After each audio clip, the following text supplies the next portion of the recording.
Uncle ಇದೀನಿ ಸರಿ, ಹಾಗಾದ್ರೆ ರಿಯಲೈಸೇಷನ್ ಕಂಟಿನ್ಯೂ ಮಾಡೋಣ.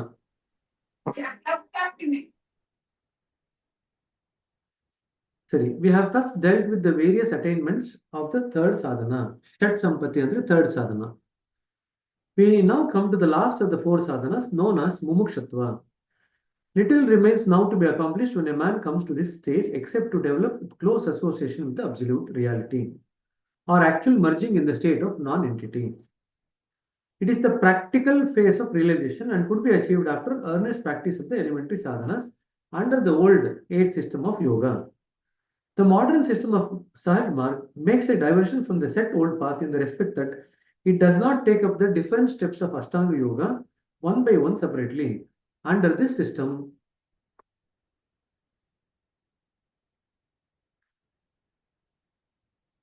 asana, pranayama, dharana, dhyana, and samadhi are all taken up simultaneously during the course of meditation. Meditation in due course leads us to concentration or the state of samadhi. Thus, we naturally proceed to samadhi, which is the final aspect of yoga. So, Sahaj Margadalli, now we don't take up the initial phases of the Ashtanga Yoga. Initial, what do you say, phases of Ashtanga Yoga. We go directly to meditation, and through meditation, all other things automatically come to us. Now, Babuji explains at different places how all the other stages come to us. We look at it when it comes there. Okay? Hello. So, like in the next line, the line that you read, it says that it leads meditation in due course leads us to concentration or state of samadhi. Tumba jana, they think that samadhi is nothing but a state of higher concentration. That's why Babaji has used that word. It's don't take concentration in the way that we take concentration in the common meaning. Many people in Adhyatma or spirituality use the word concentration interchangeably for samadhi. Now, this is one of the problems in spirituality, that people use the same term for many different meanings. Say, for example, the self is used in many different ways. There is the self which is with a small s, and there is the self which is the big S. Then there is the self which is a big S, and there is the supreme self which is a bigger S. Can you see? And then the self sometimes is used in the context of ego, and the self is used sometimes in the context of the soul or the Atman. The soul is sometimes used in the context of personality. The soul is also sometimes used in the context of Atman. Brahman is used in the context of a person who reaches the Brahmanda Mandala. Brahman is also sometimes used in the context of the center. So there are many different meanings associated with the same word. So please keep that in mind. And this is one of the confusion. For example, Chitta. Chitta is sometimes used in the context of consciousness.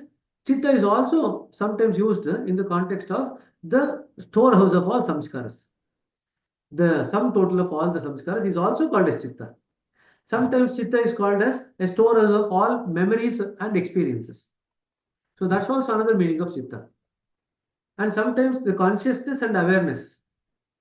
So Prajna and Arivu, they are also used interchangeably, as if they mean one and the same. So I'm just giving you so many examples of how the same words can be used in multiple meanings in different contexts. So when you read that, you have to always have the right perspective in mind. Now here, concentration is used as an alternative to the state of samadhi, not in the way that we normally use concentration with that meaning. Okay? So just keep that in mind. So that's why sometimes spiritual literature can be pretty confusing until unless we are able to pick up the right meaning in the right context. Okay? Okay, now the next question. This is an examination question for you. There are three forms of samadhi or stages of concentration. The first of these is wherein a man feels lost or drowned. His senses, feelings, and emotions are temporarily suspended in a way that they are seen apparently dead for the time being. This is what people report when they say, I didn't feel anything. The first stage of samadhi. I didn't feel anything. So I was lost. This is what the people report. And I was not even aware of the fact that I was meditating. I was not even aware of the fact that I was sitting here for meditation. Nothing I'm aware of. I'm totally kind of lost. I have not slept, but I'm lost. Okay, this is the first stage of samadhi. He resembles a man in a dead slumber, unconscious of everything. That's why they say, I'm totally lost. Got the point? A lot of people have reported it. And see, all of these things will be happening right in front of your eyes, but you are not able to pick it up. Right? When you actually sit here and look at the feedback that people give, many of these things that we are reading, people actually report right in front of your eyes. But you are not able to pick up, this is what this is. And that is also a learning for you in spirituality. That is why we actually ask them to explain about their experience of meditation. Because that will give you an opportunity to identify the different states. Got the point? Now, the second form of samadhi is in which a man, though deeply concentrated on a point, does not feel acutely drowned in it. So they're focused on a particular point, but they don't feel totally lost. They are aware of certain things.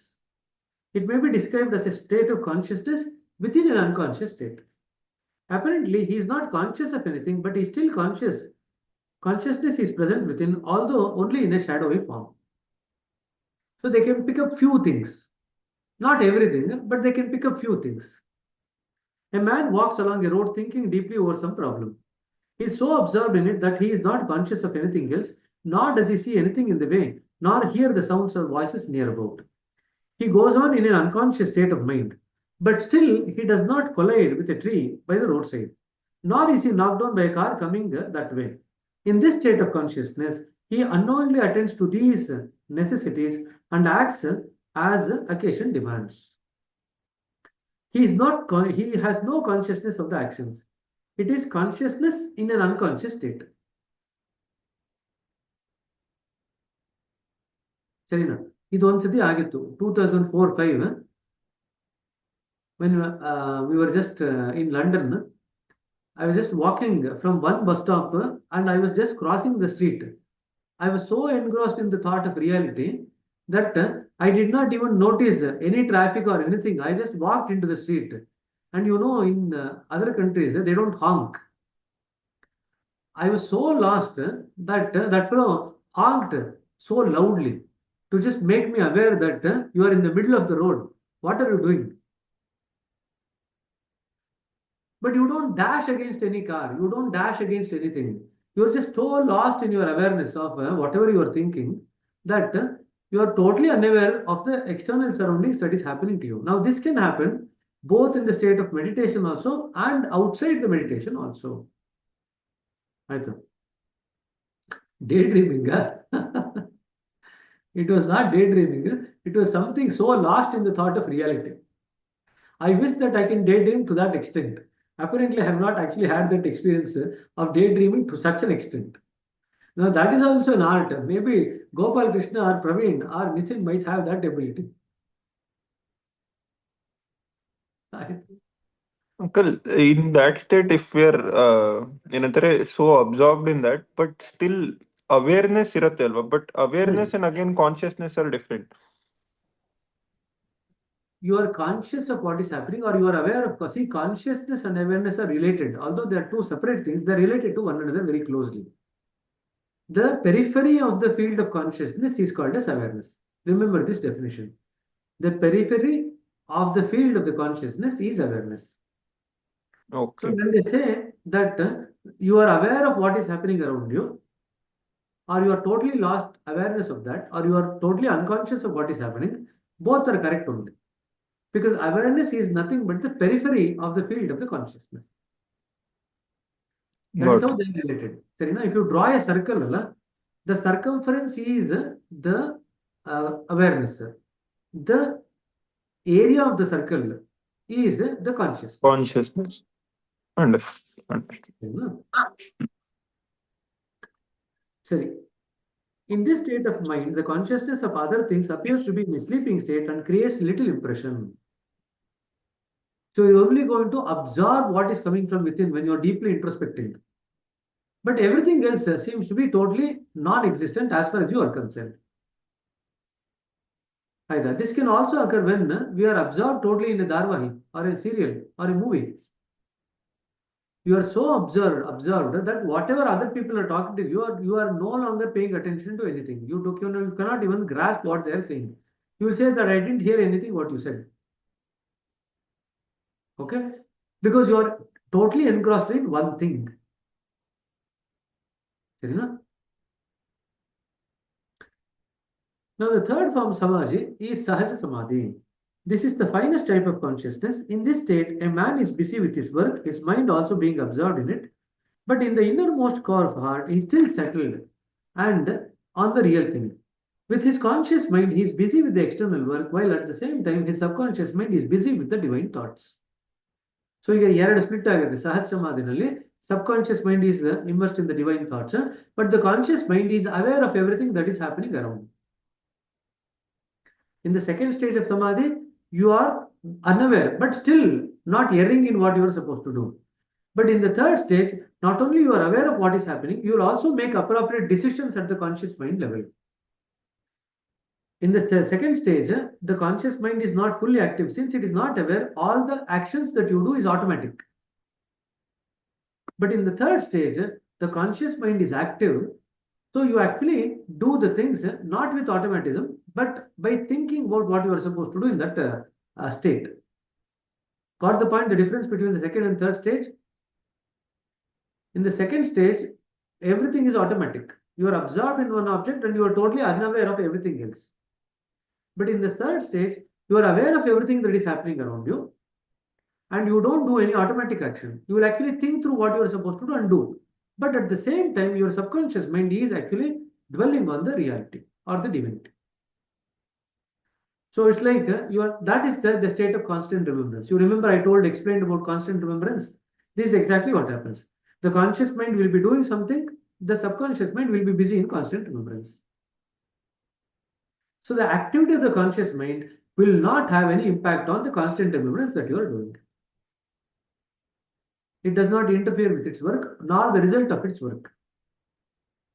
Okay? But how is that living through heart, the Sahaj Samadhi? Because we are living through mind there. Now you need to have a clarity regarding what is heart and what is mind. When we work on the subconscious and clear the samskaras, what exactly happens is a space opens up in the heart. Now the question comes, you are clearing the samskaras in the subconscious mind. Now you are telling that the space is opening up in the heart. How you can actually reconcile these two things?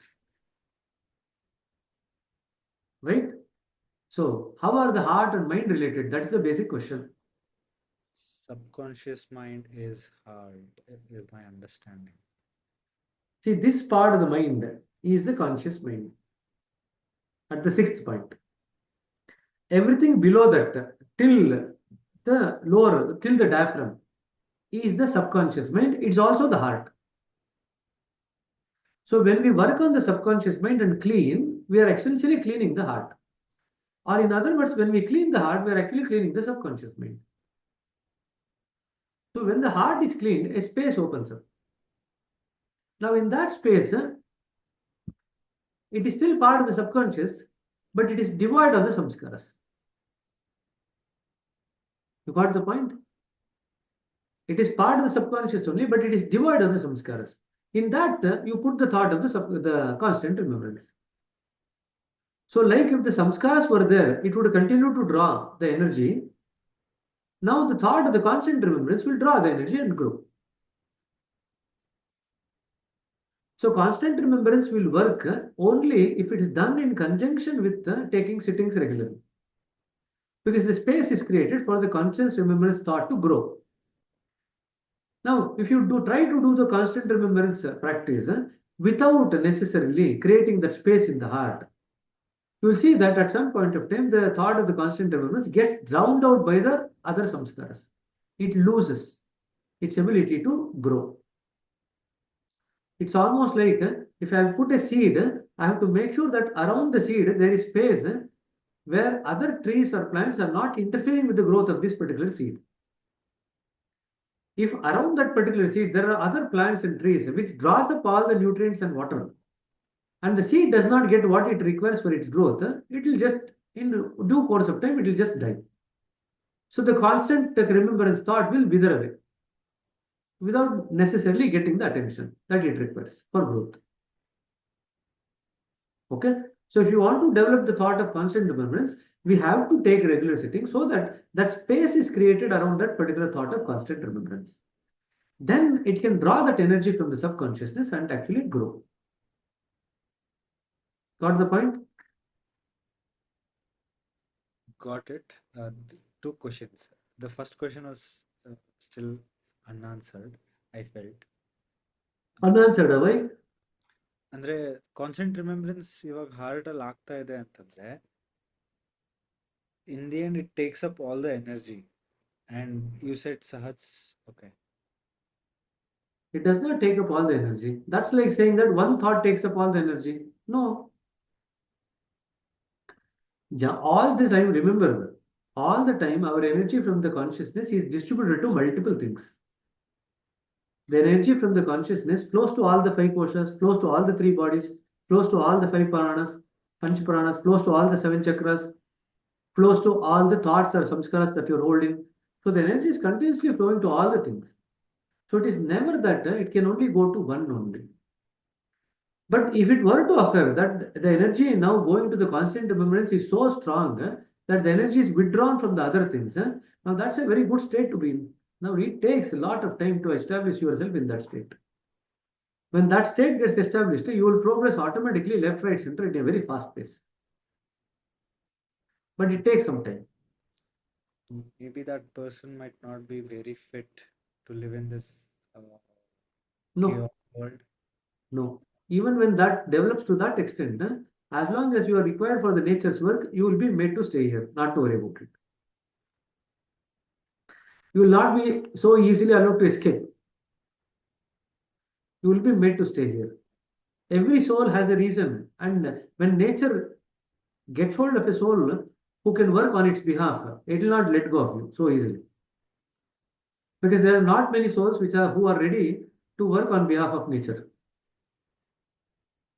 So if we were to make ourselves ready to work on behalf of nature, nature is more likely to keep you here. Got the point? So what's the other question? It now feels like the second point or question is, it now feels like meditation is just a path towards constant remembrance. Correct. Without meditation, there is no question of constant remembrance. So Daji writes in Heartfulness Way, meditation is the mother of constant remembrance. If the mother itself is not there, there is no question of any child. So constant remembrance is a byproduct of the meditation. So in a way, from meditation, you move to meditative state, and from meditative state, you establish yourself in constant remembrance. That's how we progress. It's for sure gonna be there. Like it's one of the checkpoints towards the path to center, constant remembrance. Yeah. If a person can establish themselves in constant remembrance, then the work occurs pretty fast because all the while the work is occurring. If you just depend on meditation half an hour, 1 hour every day, that is generally insufficient to make substantial changes at a fast pace. But if the work needs to occur at a fast pace, we need to gradually establish ourselves in constant remembrance. That is like the sure shot way. That's like a rocket. It just takes you at the fastest pace possible. But at the same time, we need to be ready to adjust our lifestyle also to that changes that we undergo. Okay, so 3 stages: meditation to meditative state, then to constant remembrance. Similarly, prayer to prayerful state, and then constant remembrance. Okay. ಇನ್ಯಾವ್ದಾದ್ರು question ಇದೆಯಾ? ನಿತಿನ್, ಪ್ರವೀಣ್ ಆಮೇಲೆ ಇದ್ದಾನೆ, but ಇದನ್ನೋ ಇಲ್ಲೋ ಗೊತ್ತಿಲ್ಲ ನನಗೆ. ನಾನು typical IT meeting attend ಮಾಡ್ದಂಗೆ ಮಾಡ್ತೇನೆ ಅಂತ ಗೊತ್ತಿಲ್ಲ.